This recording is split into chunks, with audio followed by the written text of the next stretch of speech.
Can I get a hole in my nose from picking it? Yes, you can. And this is called rhinotillexis. It's a fancy name for nose picking. It's one of the most common causes of a septal perforation, and the mechanism of action is the finger or the fingernail inside the mucosa of the septum causes a slight laceration or a tear that needs to heal. And when it's healing, it forms a scab, which for someone who's a nose picker may be even more irritating than the septum being irritated or itchy in the first place.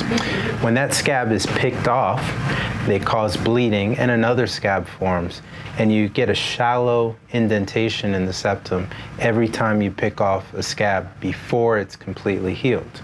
Over time, you develop a small hole that leads to a septal perforation.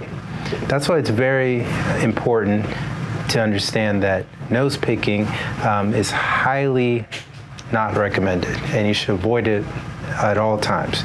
The better way to clean your nose is with nasal saline in a tissue and blow gently to clear any secretions, mucus, or crusting that you may have in the nose. Putting the finger in the nose is the fastest way to get a perforation, or to make a perforation that you have that's very small much larger and possibly infected in the future.